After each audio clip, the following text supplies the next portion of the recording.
Our Lord, who art in heaven, hallowed by thy name. Thy kingdom come, thy will be done, on earth as it is in heaven. Give us this day our daily bread, and forgive us our debts as we forgive our debtors. Lead us not into temptations, but deliver us from evil.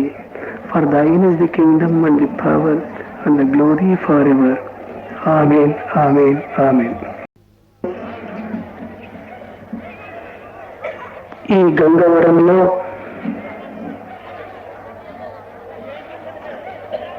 గంగను వరించిన విరూపాక్షులు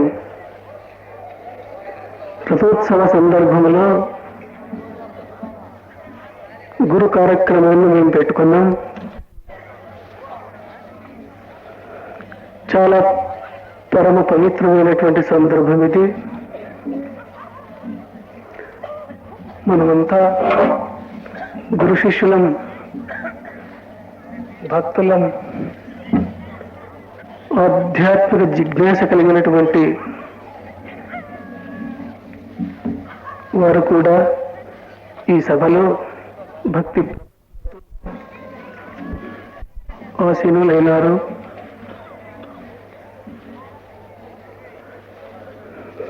కేవలం గురు ఆరాధన జరిగి 1 నెల కావస్తుంది.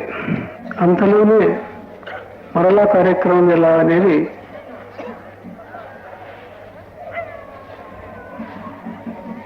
చిక్కు ప్రశ్నగా ఉంది. అయితే దీక్షా సందర్భంలో ఈ గంగవరం శిక్ష భక్తాదులకు హంపి పౌర్ణమి సందర్భంలో మా కార్యక్రమం కావాలని పట్టుబడినారు. చూస్తాంలే కానిలే అంటే అది గట్టిగా పట్టుకున్నారు వాళ్ళు, పట్టుదల కలిగినటువంటి వాళ్ళు. కార్యక్రమం నిర్ణయం అయిపోయింది. స్వామి నువ్వు చెప్పినావు కాబట్టి వచ్చే తీరాలని చెప్పి అన్నారు.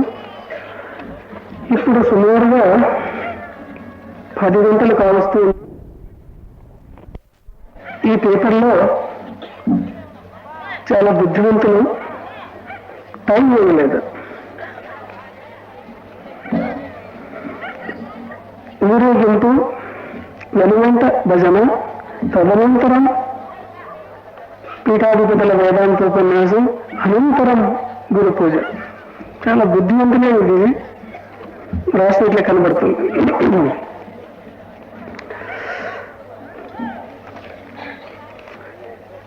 ఇది పల్లె ప్రాంతం కాబట్టి ఆలస్యం ఎంతైతే ఎంత బాగా అని చెప్పి కొంతమంది అభిప్రాయం ఉన్నట్లుంది. 10 గంటలకు ఇంచుమించు మా కార్యక్రమాలన్నీ గురు పూజతో 10:30, 11 గంటలకు ముగించేస్తుంటుంది. ఈ ఉపన్యాసం నేను చెప్తూ పోతే, మీరు నిద్రిస్తూ పోతే ముందు కార్యక్రమం ఉంటుంది. కాబట్టి దీనికోసం ఎక్కువసేపు తీసుకోకుండా నీ నాడీ బట్టి మీరు నిద్రపోతున్నారా, కూర్చున్నారా, వింటున్నారా అనే దాన్ని బట్టి త్వరగా ముగించేస్తాము 2 మాటలు చెప్పాను. మొట్టమొదటిగా saviour is greater than killer అంటారు. చంపేవాడికంటే రక్షించేవాడు చాలా పెద్దవాడు. ఈనాడు మన గురుదేవుల వారు సాక్షాత్తుగా ఎంతో మందిని ఆదుకున్నారు. మహాభయంకరమైనటువంటి బస్సు ప్రమాదం జరిగి ఉండేది. ఊహించరాని స్థితిలో జరిగే ప్రమాదం త్రుటిలో తప్పిపోయింది. దానికే చంపేవాడి కంటే రక్షించేవాడు పెద్దవాడు అని అంటారు. Saviour is greater than killer. అందువల్ల సద్గురువుల వారికి హృదయపూర్వకమైనటువంటి భక్తి ప్రపత్తులతో కూడినటువంటి నమస్కారములు అందిస్తూ కొంతవరకు ఆధ్యాత్మిక సంబంధమైనటువంటి విషయాలను ముచ్చటిస్తాను. జ్ఞానం నరాణం అధికో విశేషో జ్ఞానేన హీనః పశుభిః సమానః అని శాస్త్రం అంటుంది. మానవ జన్మలో మానవులకు ఏమి కావాలి? చాలా ముఖ్యమైనటువంటిది ఏమి జీవితంలో? జ్ఞానం అని అంటారు పెద్దలు. ఈ జ్ఞానం ఎలా సంపాదించాలి? పెద్దలు కొన్ని మార్గ దర్శక సూచనలు ఇచ్చినారు. ప్రత్యక్షంగా పొందే జ్ఞానం, పరోక్షంగా పొందే జ్ఞానం, శబ్ద ప్రమాణంతో పొందే జ్ఞానం అని. ఇంద్రియములతో, జ్ఞానేంద్రియములతో బాహ్య జగత్తులోని వస్తువులతో సంపర్కము చేసి పొందే జ్ఞానానికి ప్రత్యక్ష జ్ఞానం, డైరెక్ట్ నాలెడ్జ్ అని అంటారు. దూరంగా లైట్ కనబడుతుంది, ఆ ఇంద్రియం కన్నులు చూస్తాయి, జ్ఞానాన్ని పొందుతుంది. ఇది ప్రత్యక్ష జ్ఞానం అని అంటారు. సుశ్రావ్యమైనటువంటి సంగీతం వింటాం, చెవులతో వింటాం, ఇది ప్రత్యక్ష జ్ఞానమే. పంచ జ్ఞానేంద్రియముల చేత బాహ్య జగత్తులో ఉన్న వస్తువులకు సంపర్కం చేసి పొందే జ్ఞానానికి డైరెక్ట్ నాలెడ్జ్ లేక ప్రత్యక్ష జ్ఞానం అంటారు. రెండవది పరోక్ష జ్ఞానం అని అంటారు. ఇది ప్రత్యక్షంగా ఏమి చూడము, ఏదో ఒకదాన్ని చూసి మరొకదాన్ని ఊహిస్తాం. ఇక్కడ ఇండైరెక్ట్ నాలెడ్జ్ అని అంటారు. దూరంగా కొండలో పొగ చూస్తాం, పొగ చూసి అక్కడ అగ్గి ఉండవచ్చు అని ఊహిస్తాం. అగ్గి మేము చూడలేదు, పొగను చూసి అగ్గి ఉండవచ్చు అని ఊహిస్తాం. ఎత్ర ఎత్ర ధూమ తత్ర తత్ర వహ్ని, ఎక్కెక్కడ పొగ కనబడుతుందో అక్కక్కడ అగ్గి ఉండవచ్చు అని ఊహిస్తాం. దీన్ని పరోక్ష జ్ఞానం అని అంటారు. దీన్ని అనుమానం అని అంటారు. తార్కికులు అనుమాన ఇన్ఫరెన్స్ అని అంటారు. Inference is the knowledge by which we proceed from known truth to the unknown truth. తెలిసిన సత్యం నుంచి తెలియని సత్యానికి పోయేదే ఇన్ఫరెన్స్, అనుమానం, పరోక్ష జ్ఞానం అని అంటారు. మూడవది శబ్ద ప్రమాణం. మహాత్ములు, పండితులు, ఉత్తములు రాసినటువంటి గ్రంథములను చదివి పొందే జ్ఞానానికి శబ్ద ప్రమాణం అని అంటారు. ఈ రీతిగా జ్ఞానాన్ని సంపాదించవచ్చు అని అంటారు. ఈ మూడు జ్ఞాన విభాగాలలో ఆధ్యాత్మిక సంబంధమైనటువంటిది రెండవది అనుమానం అని అంటారు. ఈ బాహ్య ప్రకృతిని చూసి దీనికి ఆధారభూతుడు ఇంకొకడు ఉండాలి ఎవడో అని ఊహిస్తాం. ఇక్కడ తెలిసిన సత్యం జగత్తు, తెలియని సత్యం పరమాత్ముడు. Known truth to the unknown truth. తెలిసిన సత్యం నుంచి తెలియని సత్యానికి పయనిస్తాం. దీన్ని అనుమానం అని అంటారు. ఈ రీతిగా జ్ఞానాన్ని మూడు విధాలుగా సంపాదించవచ్చు అని అంటారు. జ్ఞానం రెండు విధాలుగా ఉంటుంది, రెండు భాగాలు. ఒకటి విజ్ఞానం, రెండవది బ్రహ్మ జ్ఞానం అని అంటారు. విజ్ఞానం అంటే సైన్స్ అంటారు.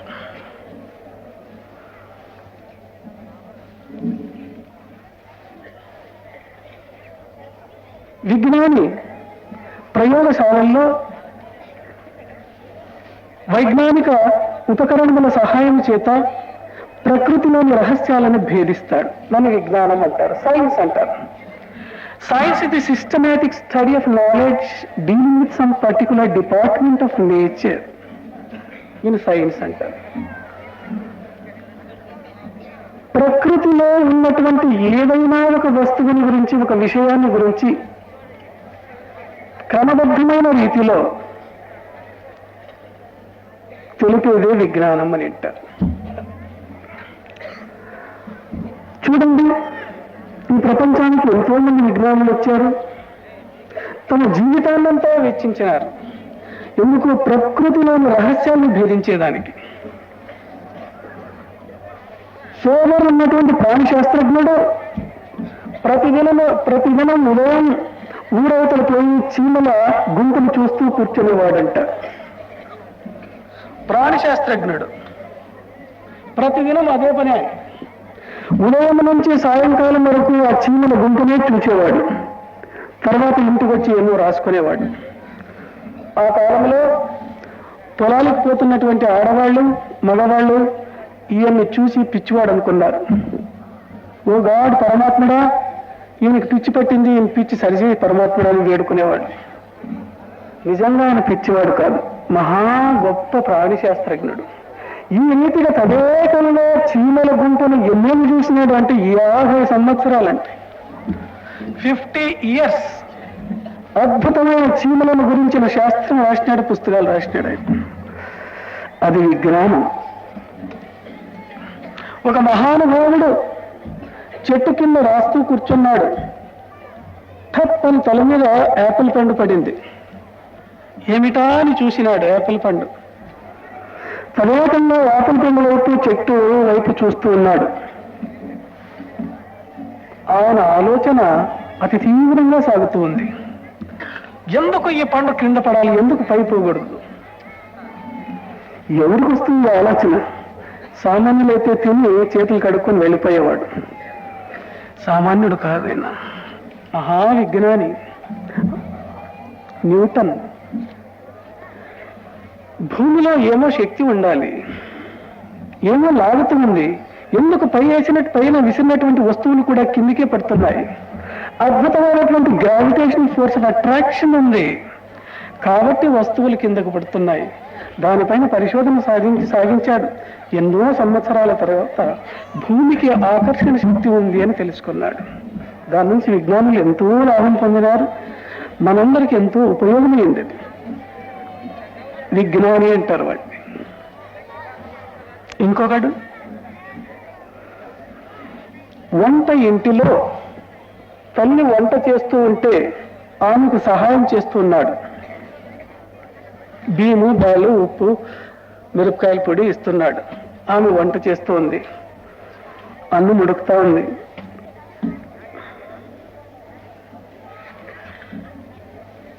ఆ ఉడుకుతూ ఉంటే ఆడవాళ్ళకి తెలుసు, ఆ తట్ట దడ్డ అంటుంటుంది.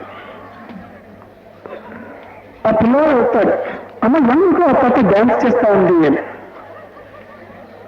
తల్లి ప్రతిరోజు చూసింది అది, ఆమెకేం వింతగా కనబడలేదు, నోర్మి అనేది. ఇంకా కొంతసేపు తర్వాత మళ్ళీ లైట్ ఈస్ డాన్సింగ్ అంటాడు. చెంపకు వాయించింది, నోర్మై త్వరగా మీ నాయన వస్తాడని చెప్పి నేను అర్జెంట్ వంట చేస్తుంటే ఎందుకు డాన్స్ ఏమి నడుపుతున్నారు, బుద్ధిగా బయటికి. ఆ చిన్న పిల్లవాని మెదడులో నిలిచిపోయింది, ఎందుకు తట్ట డ్యాన్స్ చేయాలి? అదే రాత్రి పండుకున్నా లేచిన ఒక ఆలోచన. జేమ్స్ వాట్ ఆయన పేరు. ఆవిర్యంత్ర తత్వాన్ని కనుగొన్నాడే. ఆవిరిలో అద్భుతమైనటువంటి శక్తి ఉంది, బలమైన వస్తువును లాగుతుంది అనే విషయాన్ని పరిశోధించినాడు, తెలుసుకున్నాడు. ఆయన తత్వం మీద ఆధారం చేసుకొని విజ్ఞానులు రైల్వే ఇంజిన్ తయారు చేసి నిలబెట్టినారు. ఈరోజు హాయిగా ప్రయాణం చేస్తున్నాం. దానికి క్లూ దొరికింది, ఐడియా దొరికింది వంటింట్లో. చూడండి, అది తల్లి దగ్గర టెంప్లెట్ తిన్న తర్వాత. వీళ్ళను విజ్ఞానులు అంటారు. జీవితం అంతా త్యాగం చేసినారు మహాత్ములు. వాళ్ళు నా దృష్టిలో ఒక ఋషులు ఉన్నట్లే, సామాన్యులు కాదు వాళ్ళు. ఇక జ్ఞానులు తమ దేహాన్ని ఒక ప్రయోగశాలగా చేసుకొని, ల్యాబొరేటరీగా చేసుకొని,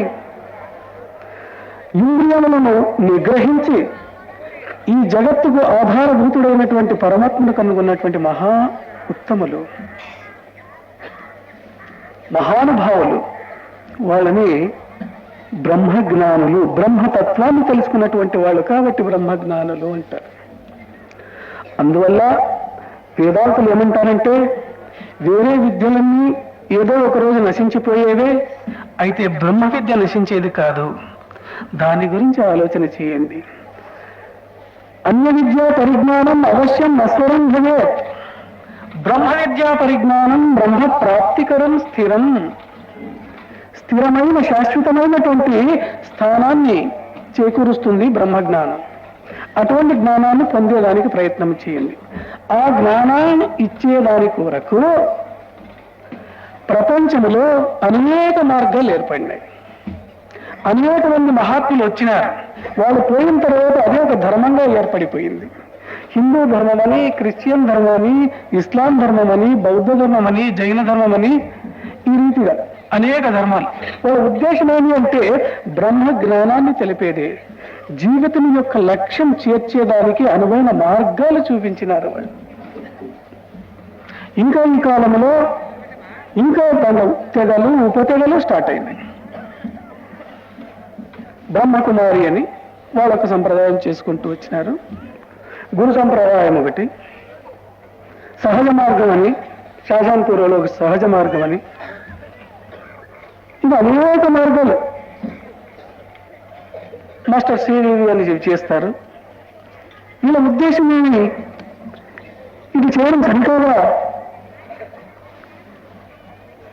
దీంట్లో ఎందుకు పోట్లాడతారు మీరు? నా దేవుడే గొప్పవాడు, నా ధర్మమే, నా మార్గమే సరి, వాళ్ళ మార్గం సరికాదు. అన్ని మార్గాలు లక్ష్యాన్ని చూపిస్తాయి, మార్గాలు వేరే కావచ్చు. మతులు మంచిదైన మతమేది చెడ్డది, మతి బాగుండాలి, సమరస భావం కావాలి. ఇదొక్కటే మార్గం గమ్యాన్ని చేస్తుంది అని చెప్పి సంకుచితమైన మనోభావాల చేత బతుకొద్దండి. చూడండి, ఒక రోగం వస్తుంది అనుకోండి, రోగానికి డాక్టర్ దగ్గర పోతాం, డాక్టర్ మందు ఇస్తాడు. ఈ మందు తీసుకుంటేనే బాగవుతుంది అని ఖచ్చితంగా చెప్తే చాలా ప్రమాదం అండి. ఉజ్జనాయ డాక్టర్ అంటారు, ఇంగ్లీష్ ఔషధాలు వాడే తీరాలు ఎలా ఉంటే రోగం బాగు కాదు అని. అల్లోపతి మెడిసిన్సే వాడాలి, పేషెంట్ అలాంటి ఠాన్ ఎగిరిపోతాను అని. ఆ రోగాన్ని బాగు చేసేదానికి అల్లోపతి మందులు పని చేయవచ్చు, ఆయుర్వేదిక్ పని చేయవచ్చు, హోమియోపతి మందులు పని చేయొచ్చు, ప్రకృతి చికిత్సతో బాగు చేయొచ్చు, యునాని మందులతో బాగు చేయొచ్చు. ఎన్ని మార్గాలు లేనివి ఈ రోగానికి. ప్రపంచంలో కలిగే ఈ రోగానికి మాన్పేయడానికి అల్లోపతి ఉంది, ఆయుర్వేదిక్ ఉంది, యునాని ఉంది, హోమియో ఉంది, న్యాచురోపతి ఉంది, ఇంకేపతిలో. అదేవిధంగా భవరోగాన్ని మాన్పేయడానికి హిందూ అయితేమి, ముస్లిం అయితేమి, క్రిస్టియన్ అయితేమి, జ్యూస్ అయితేనేమి, బ్రహ్మకుమారి మార్గం అయితేనేమి, మాస్టర్ సివివి మార్గం అయితేనేమి, ఎస్ఎస్ఐ మార్గం అయితేనేమి, ఏ మార్గం అయితేనేమి, ఆ మార్గంలోనూ మీరు ప్రయాణం చేయండి, దోషం లేదు, తప్పు కాదు. అట్ ది సేమ్ టైం వేరే మార్గంలో పోయే వాళ్ళని నిందించవద్దండి. ఈ సత్యాన్ని బాగా తెలుసుకోవాలి, అక్కడే సమరసం ఏర్పడుతుంది. ఎవరో ఒక గురువు వచ్చినాడంటే అందరూ తెలుసుకోండి. మా గురువు వచ్చినాడు మీరు రాకూడదు, మీ గురువు వచ్చినాడు మేము రాకూడదు. సంకుచిత మనోభావాలు ఇవి, దీన్ని దూరం చేసుకోవాలి. ఇక వేదాంతంలో ఏం చెప్పాలి? నేను ప్రతిసారి వేదాంత విషయాల గురించి వింటూనే ఉన్నారు. అయినా మనిషి యొక్క మైండ్ ఉందే పెట్రోమాక్స్ లైట్ ఉన్నట్లు, అప్పప్పుడు పంపు కొడుతూనే ఉండాలి, లేదంటే డిమ్ అయిపోతుంది. నెలకు 2 నెలలకు అట్లా పంపు కొడతా ఉంటే మళ్ళా సరిపోతుంది. కాబట్టి కొన్ని విషయాలను మీకు అర్థమయ్యే రీతిలో చెప్పేదానికే మేము ప్రయత్నం చేస్తున్నాం. ఇక్కడ వేదాంతం అంటే మీకు ఆ చక్రాల గురించి చెప్తూ ఆధారం, స్వాధిష్టం, మణిపూరకం, విశుద్ధం, అనాహతం, అగ్నేయం, సహస్రారం, ఇట్లా అట్లా అంటే కళ్ళు తెరుస్తారు, నోరు తెరుస్తారు, అది ఎవరుంది అది అండి. ఇక్కడ నేను చేసే పని ఏమి అంటే, టెంకాయ ఉంది కదా, పైన పీచంతా తీసే విధానం చూపిస్తాం. లోపల మీరు వద్దన్నా నీళ్ళు దొరుకుతాయి, వద్దన్నా టెంకాయ ఇది ఏది కొబ్బరి దొరుకుతుంది. మీకు నేను మభ్య పెట్టడం లేదు. ఆ సత్యం నేను చూసినాను, మీరు చూసే తీరాలి. ఈరోజు కాకపోవచ్చు, 1 సంవత్సరం తర్వాత కాకపోవచ్చు, 10 సంవత్సరాల తర్వాత కాకపోవచ్చు, ఇంకొక జన్మలోనూ ప్రతి ఒక్కరూ సాధించి తీరాలి. ఈ రోజు మీరు స్టూడెంట్గా ఉన్నారు, నేను టీచర్గా ఉన్నాను. రేపు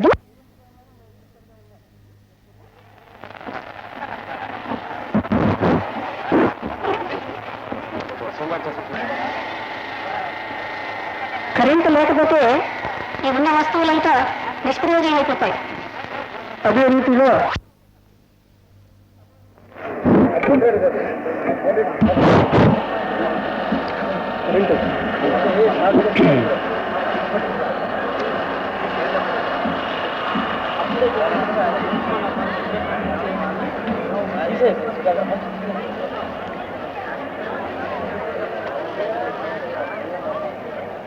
శివుడనే కరెంట్ ఉంటేనే దీనికి మర్యాద.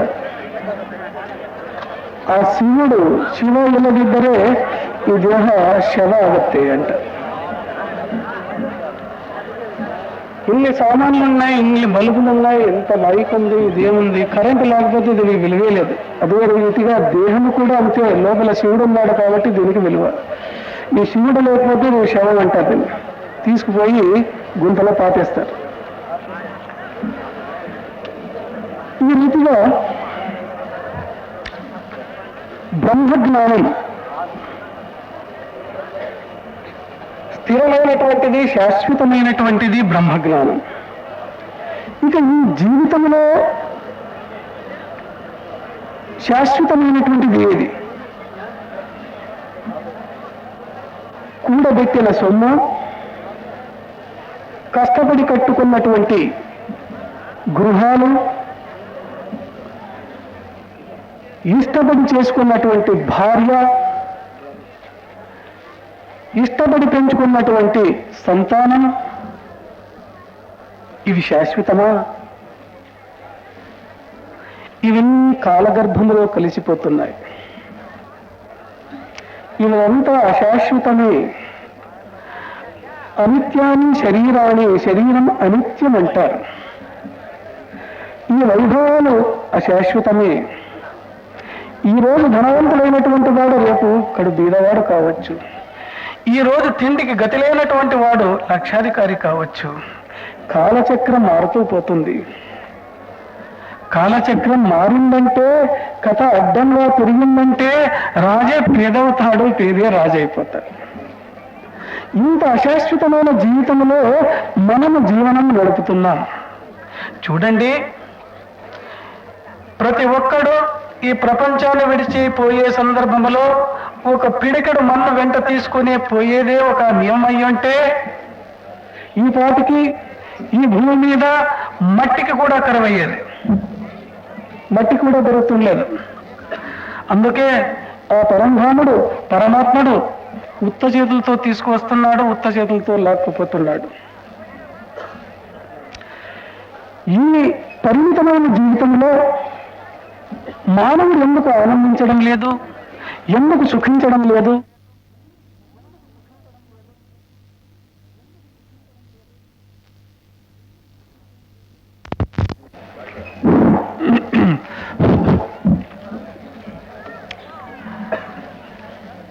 ఎందుకు? చూడండి, చాలా మందిని చూస్తున్నాను నేను. నవ్వలేక నవ్వుతున్నారు. లోపలంతా ఏడుపులే.